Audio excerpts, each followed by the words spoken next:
പുരാതന ഇസ്ലാമിക പ്രവിശ്യകളിലൊന്നിന്റെ അധിപനായിരുന്നു മഹ്മൂദ് മുഹന്തി. അധികാരത്തിന്റെ ഉന്നതിയിലും സദാസമയവും സ്രഷ്ടാവിനെ സ്മരിച്ചും സൽക്കർമ്മങ്ങളിൽ മുഴുകിയും ജീവിച്ച ഭക്തനായൊരു യുവാവായിരുന്നു അദ്ദേഹം. വിവാഹജീവിതത്തിന്റെ ബന്ധനങ്ങളില്ലാതെ വിശുദ്ധ ഖുർആൻ ഹൃദിസ്ഥമാക്കി ആത്മീയതയുടെ തണലിലായിരുന്നു ആ രാജാവിന്റെ വാസം. ഒരിക്കൽ രാജാവിനെ അസ്വസ്ഥനാക്കിയ ഒരു സ്വപ്നമുണ്ടായി.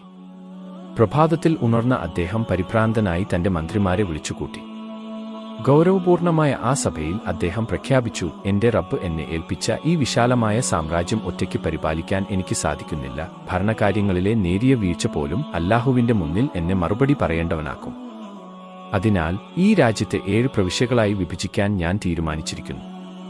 നിങ്ങളിൽ ഓരോരുത്തരും ഓരോ ഭാഗത്തിന്റെ സ്വതന്ത്ര ഭരണാധികാരികളായിരിക്കണം. എന്നിരുന്നാലും പരമാധികാരം എനിക്കായിരിക്കും. ശേഷിക്കുന്ന കാലം എന്റെ റബ്ബിന് ഇബാദത്ത് ചെയ്ത് ജീവിക്കാൻ ഞാൻ ആഗ്രഹിക്കുന്നു. അങ്ങനെ ആ സാമ്രാജ്യം 7 ഭാഗങ്ങളായി വിഭജിക്കപ്പെട്ടു. രാജാവും കുടുംബവും രാജ്യത്തിന്റെ ഹൃദയഭാഗത്തുള്ള കൊട്ടാരത്തിൽ ഏകാന്തമായ ആരാധനകളിൽ മുഴുകിക്കഴിഞ്ഞുകൂടി.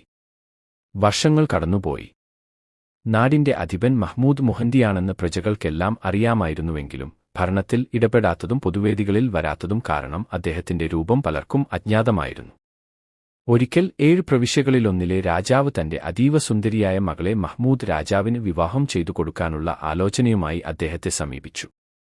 രാജാവ് ശാന്തനായി മറുപടി നൽകി, താങ്കൾ മടങ്ങിക്കൊള്ളൂ, അനുയോജ്യമായൊരു ദിവസം പെണ്ണ് കാണാൻ ഞാൻ വരാം. രാജാവ് സന്തോഷത്തോടെ മടങ്ങി. എന്നാൽ നിത്യവും ആരാധനകളിൽ ലയിച്ചുചേരുന്ന മഹ്മൂദ് രാജാവിന്റെ ഓർമ്മയിൽ നിന്ന് ആ വാഗ്ദാനം പതുക്കെ മാഞ്ഞുപോയി. മറ്റൊരു ദിവസം കുളിക്കാനായി ദേഹമാസകലം എണ്ണ തേച്ച് ഒരു തോർത്തുമുണ്ട് മാത്രം ധരിച്ച് മഹ്മൂദ് രാജാവ് കൊട്ടാരത്തിന്റെ മട്ടുപ്പാവിലൂടെ ഉലാത്തുകയായിരുന്നു. പതിവുപോലെ അദ്ദേഹത്തിന്റെ ചുണ്ടുകളിൽ ഖുർആൻ വചനങ്ങൾ തത്തിക്കളിച്ചു. സൂറത്ത് ആലു ഇമ്രാനിലെ 26-ാം സൂക്തമായിരുന്നു അദ്ദേഹം അപ്പോൾ ഉരുവിട്ടിരുന്നത്. അല്ലാഹുവേ, നീ ഉദ്ദേശിക്കുന്നവർക്ക് അധികാരം നൽകുകയും നീ ഉദ്ദേശിക്കുന്നവരിൽ നിന്ന് അധികാരം എടുത്തുമാറ്റുകയും ചെയ്യുന്നു. ആ വചനങ്ങളുടെ പൊരുൾ ആലോചിച്ചപ്പോൾ രാജാവിന്റെ മനസ്സിൽ ഒരഹങ്കാരം നാമ്പെടുത്തു. 7 രാജ്യങ്ങളുടെയും പരമാധികാരിയായ എന്റെ കയ്യിൽ നിന്ന് എങ്ങനെയായിരിക്കും പടച്ചവൻ അധികാരം എടുത്തുമാറ്റുന്നത്? എന്റെ കീഴിൽ തന്നെയല്ലേ മറ്റ് രാജാക്കന്മാരെല്ലാം? അദ്ദേഹം ചിന്തിച്ചു തീർന്നില്ല. പെട്ടെന്ന് കൊട്ടാരമുറ്റത്ത് വൻ ബഹളം മുഴങ്ങി. രക്ഷിക്കണേ! ഓടി വരണേ രാജാവേ! പട്ടാളക്കാരുടെ നിലവിളി കേട്ട് അദ്ദേഹം ഞെട്ടിത്തിരിഞ്ഞു. മട്ടുപ്പാവിലിരുന്ന് താഴേക്ക് നോക്കിയ രാജാവ് സ്തബ്ധനായിപ്പോയി. തന്നെ നോക്കി നിൽക്കുന്ന ഭീകരരൂപിയായ ഒരു കൂറ്റൻ പുലി. മറ്റൊന്നും ആലോചിക്കാതെ ഒരു വാൾ എറിഞ്ഞുതരാൻ അദ്ദേഹം പട്ടാളക്കാരോട് ആജ്ഞാപിച്ചു. വസ്ത്രം പോലും ശ്രദ്ധിക്കാതെ മട്ടുപ്പാവുന്നിൽ നിന്ന് താഴേക്ക് ചാടിയ ആ വീരശൂരപരാക്രമി വാളോങ്ങി പുലിയെ നേരിട്ടു. മിന്നൽ വേഗത്തിൽ പുലി ഒഴിഞ്ഞുമാറിക്കൊണ്ടിരുന്നു. പിടിതരാതെ ഓടുന്ന പുലിയെ തുരത്താൻ രാജാവ് ഒരു കുതിരയെ ആവശ്യപ്പെട്ടു. രാജാവ് കുതിരപ്പുറത്ത് കയറുന്നത് വരെ പുലി അവിടെ തന്നെ കാത്തുനിൽക്കുന്നുണ്ടായിരുന്നു. അദ്ദേഹം ജീനിയിലിരുന്നതും പുലി ശരവേഗത്തിൽ കാട്ടിലേക്ക് പാഞ്ഞു. പിന്നാലെ രാജാവും. ദേഹത്തെ എണ്ണയും കീറിപ്പറിഞ്ഞ തോർത്തുമണ്ടും വകവെക്കാതെ അദ്ദേഹം ആ കൊടുംകാടിന്റെ വന്യതയിലേക്ക് കുതിച്ചു. ഒടുവിൽ ഒരു മലമുകളിൽ പുലി എത്തിനിന്നു. ലക്ഷ്യം തെറ്റാതെ രാജാവ് തന്റെ വാൾ പുലിയുടെ നെഞ്ചിന് നേരെ എറിഞ്ഞു. ശ്വാസമൊന്ന് നേരെയാക്കി കണ്ണ് തുറന്നു നോക്കിയ രാജാവ് അത്ഭുതപ്പെട്ടുപോയി. അവിടെ പുലിയുടെ ലേശം ഒരു അടയാളം പോലുമില്ല. താൻ എറിഞ്ഞ വാൾ ദൂരെ മണ്ണിൽ തറച്ചുകിടക്കുന്നു.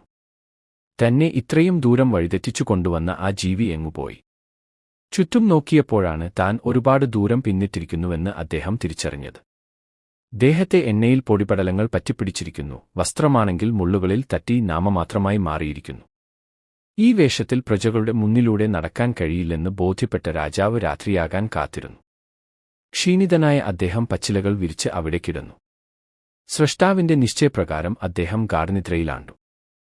ദൈവനിയോഗമെന്നോണം രാജാവ് ചെന്നെത്തിയത് നേരത്തെ വിവാഹാലോചനയുമായി വന്ന ആ രാജാവിന്റെ നാട്ടിലായിരുന്നു. തന്റെ ഏകപുത്രിയായ സുഹ്ര രാജകുമാരിക്ക് വിവാഹസമ്മാനമായി നൽകാൻ ആ രാജാവ് ശേഖരിച്ചു വച്ചിരുന്ന സ്വർണവും രത്നങ്ങളും അന്നേ ദിവസം രാത്രി ആരോ കവർന്നു. ഖജനാവ് തകർക്കപ്പെട്ട വിവരം അറിഞ്ഞ രാജാവ് ക്രുദ്ധനായി.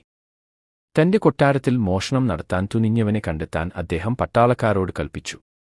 സൈന്യം കാടടക്കം പരിശോധന നടത്തുമ്പോൾ തന്റെ വിധി എങ്ങോട്ടാണ് നീങ്ങുന്നതെന്നറിയാതെ മഹ്മൂദ് രാജാവ് ആ കാട്ടിൽ ഉറങ്ങുകയായിരുന്നു.